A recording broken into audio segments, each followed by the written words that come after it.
Saudara Gubernur Jawa Barat Ridwan Kamil kini ramai dibicarakan hingga menjadi trending topik. Pembangunan Masjid Al-Jabar yang baru diresmikan ramai dipertanyakan karena menghabiskan dana APBD 1 triliun rupiah. Selengkapnya kami hadirkan dalam diskusi bersama Skolastika Sylvia.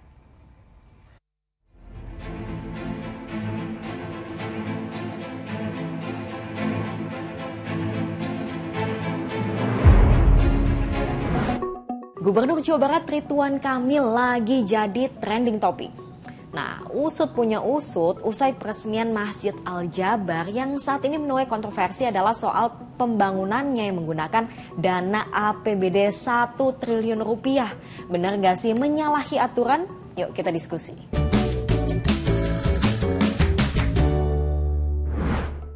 Sejak peresmiannya, Masjid Al-Jabar berulang kali jadi bahan perbincangan. Megah, mewah, ikon baru di Provinsi Jawa Barat. Tapi nggak cuma sampai di situ. Masih ada lagi yang dibahas setelah masjid ini dibuka untuk umum. Yaitu soal masyarakat yang malah nyampah di sekitar lingkungan masjid. Sampah berserakan, dibuang kemana-mana, bahkan termasuk ke kolam-kolam yang ada. Gak cuma jadi tempat buang sampah, ada juga anak-anak yang malah berenang di dalam kolam masjid raya. Waduh. Udah selesai masalahnya, masyarakat diminta gak mengulangi lagi. Rame lagi jadi bahasan. Bahkan kali ini Ridwan Kamil sampai jadi trending topik. Ada apa sih?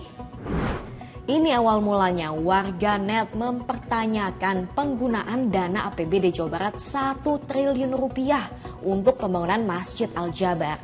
Langsung menuai reaksi Gubernur Jawa Barat Ridwan Kamil. Dan bahkan nih keduanya masih saling lempar argumen di kolom komentar. Sebelum ikut terpancing dalam diskusi panasnya, yuk kita lihat dulu proyek pembangunannya. Proyek pembangunan Masjid Al-Jabar termasuk dalam proyek pembangunan multi-years atau tahun jamak. Sudah dimulai pada tahun 2017, saat itu Gubernur Jawa Barat masih dipegang oleh Ahmad Heriawan. Ridwan Kamil menjabat sebagai Wali Kota Bandung.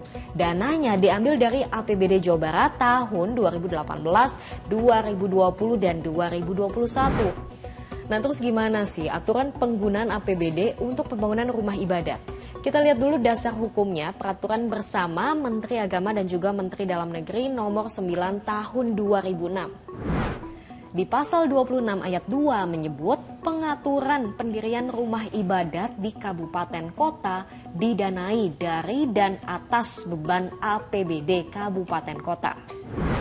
Jadi kalau ditanya soal legalitasnya, ya sah-sah aja, tapi gimana menurut pakar kebijakan publik? Apa sependapat? APBD itu bisa saja diperuntukkan untuk rumah-rumah ibadah termasuk masjid ya di dalamnya. Nah, hanya idealnya nih, kalau bicara ideal ya. Jadi dana APBD mestinya hanya sekedar pemantik saja gitu ya, pemantik.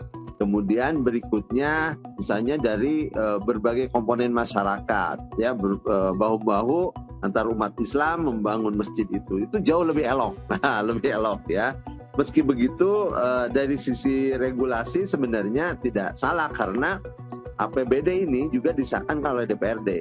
Ya, jadi bukan hanya tanggung jawab Pak Gubernur, tapi juga DPRD yang merupakan representasi wakil dari rakyat. Sah sih, tapi nggak elok atau nggak etis. Karena gimana pun pemimpin daerah punya tanggung jawab bijak memaksimalkan APBD untuk kepentingan semua golongan masyarakat.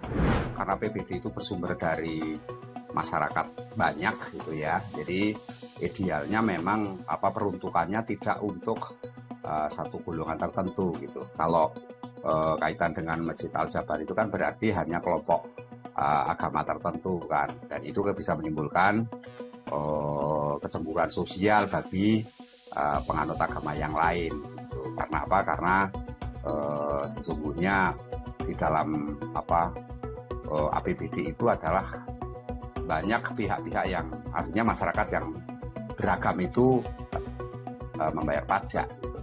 Karena nilainya sampai 1T kan, berarti kan sebenarnya kan ada prioritas yang lain kan gitu, misalnya untuk pembenahan transportasi publik misalnya, atau untuk pembenahan bangunan infrastruktur lainnya seperti jalan misalnya di Jawa Barat kan masih banyak juga yang membutuhkan begitu, atau untuk program pengentasan kemiskinan misalnya yang lebih langsung kepada masyarakat karena terdampak samping karena terdampak COVID juga terdampak kenaikan BBM dan kenaikan inflasi yang fluktuatif sekarang ini misalnya.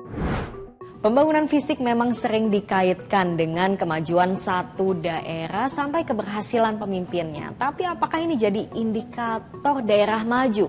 Gak satu-satunya, pembangunan sumber daya manusia sampai terwujud warga yang sejahtera dan berpikiran terbuka, saya rasa juga gak bisa kita kesampingkan.